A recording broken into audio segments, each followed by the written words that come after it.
અમારા સત્ય સાંઈ બાબાના નામેથી અમારું ગામ ઓળખાતું હતું, હવે તમારા નામથી ઓળખાય છે. ક્યાં બાત હે. મજામાં. જય માતા.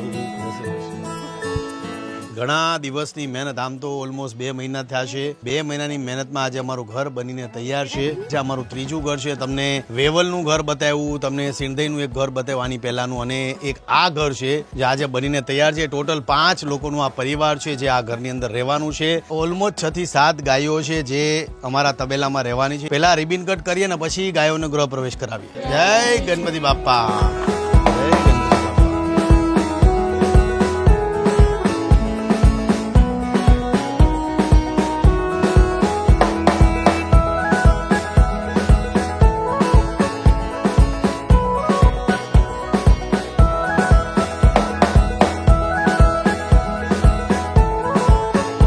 બસ બાંધી દો ભાઈ.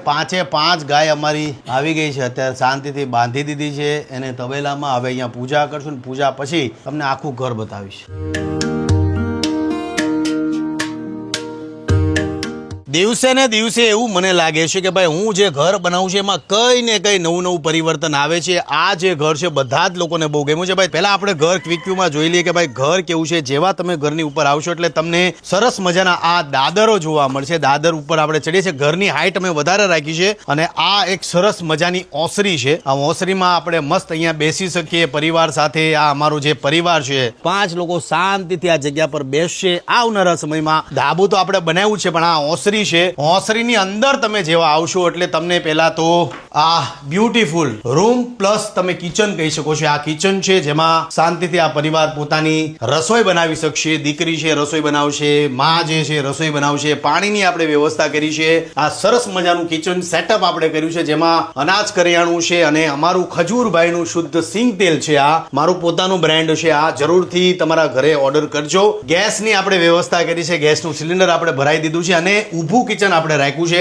આપણે જ્યારે પણ જેના પણ ઘર બનાવીએ છીએ પૂછીએ છીએ કે ભાઈ આપણે ઊભું કિચન બનાવવું છે કે પછી બેઠું કિચન બનાવવું છે. જગ્યા પરથી મસ્ત બહારની અંદરથી હવા ઉજાસ તમે લઈ શકો છો. અને આ તબેલો છે. પેલા તબેલામાં જાતા પહેલા તમે પીઓપી આ વખતનું જોશો તો તમને બહુ ગમશે. દર વખતે કહું મને બહુ ગમે છે પણ આ વખતનું પીઓપી કંઈક હટકે ને કંઈક સારું છે. જેવા તમે અહીંયા આવશો એટલે તમને આ એક તબેલો જોવા મળશે જેમાં આવનારા સમયમાં હરેક ગુજરાતીઓને કહું છું કે તમારી ઘરે ગૌશાળા હોય, તબેલો હોય તો હવે એવો સમય બદલાઈ ગયો છે કે ગરમીનો પારો દિવસે ને દિવસે વધી રહ્યો છે. એટલે પતરાના શેડની અંદર ગાય હોય, ભેંસ હોય, કોઈ પણ જાનવર હોય એ વધારે નથી રહી શકતું. એટલે હવે એવી પહેલ કરો કે આવનારા સમયમાં જેટલી પણ ગુજરાતમાં ગૌશાળા છે ધાબાવાળી બને. હવા ઉજાસ માટે આ જગ્યા રહેવા દીધી છે જેથી કરીને ગાયોને કદાચ ગરમી થાય તો ગરમી પણ ન થાય. આ બાથરૂમની વ્યવસ્થા છે. એક ટોયલેટ બાથરૂમની વ્યવસ્થા આપણે કરી છે અને ગાયો માટે ખુલ્લું. ભવિષ્યમાં કદાચ આ પરિવારને મન થાય કે આપણે ગાયો વધારવી છે કાં તો ગાયોની સંખ્યા વધે તો આ જગ્યા છે એમાં ઉપયોગી આ જગ્યા નીવડે. એટલા માટે આ હવેડો તમે જોયો. જેવા તમે અહીંયા આવશો એટલે આ 2 સેટીની વ્યવસ્થા છે જેમાં 2 ભાઈ બહેન સુઈ શકે છે અહીંયા આરામથી.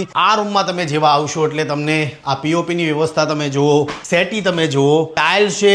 ગેટઅપ એટલો સરસ લાગે છે. કલરની સાથે ગેટઅપ. બહાર અમે ડાર્ક બ્લુ રાખ્યો છે, અહીંયા અમે લાઇટ બ્લુ રાખ્યો છે કલર. અને આ ટાઇલ્સ તમે જોશો તો તમને લાગશે કે કોટા સ્ટોન છે પણ કોટા સ્ટોન ટાઇલ્સ નથી. આ એક અત્યારના ઇન્ટિરિયર પ્રમાણે જે ટાઇલ્સ લાગે છે એ રાખી છે અમે. બહુ સમયથી ગાયો તમે જોયું કે પેલા ગાયો આ જગ્યા પર રહેતી હતી. ઘણા ઓલમોસ્ટ 2 મહિનાથી ગાયો અહીંયા હેરાન થતી હતી પણ આજે ઘર બનીને તૈયાર છે. ને આ જે 3 ઘર છે એનું A to Z પૈસા મેં મારા પોતાના અર્નિંગમાંથી આપ્યા છે. જે પણ હું સેમસંગની એડ મેં આગળના વ્લોગમાં પણ કીધું છે. મારું ખજૂરભાઈ શુદ્ધ સિંગ તેલ છે એમાં જે કમાણી થઈ છે એમાંથી આ 3 ઘર, એક રેતીથી લઈને ચમચી સુધીનો તમામ ખર્ચો આ 3 ઘરમાં મેં આપ્યો છે. એટલે આ આટલી મારી ટીમ લોકલ ટીમ છે જે હંમેશા હું આદિવાસી વિસ્તારમાં કામ કરતો તો ઓલવેઝ મારી સાથે ટીમ ઉભી. આ ઓસરી તમે જોયું એવું જ તમે ઉપર ધાબુ જોશો તો મસ્ત. હવે આવનારા સમયમાં આ પરિવાર છે ધાબા પર મસ્ત ઉનાળામાં ભાઈ મસ્ત આ પરિવાર અહીંયા સૂઈ શકે છે ભાઈ આરામથી. દર વખતે કંઈક નવું કરવાના પ્રયત્ન કરું છું. એટલા માટે આ ઘર તમને કેવું લાગ્યું કમેન્ટમાં મને જરૂરથી જણાવજો.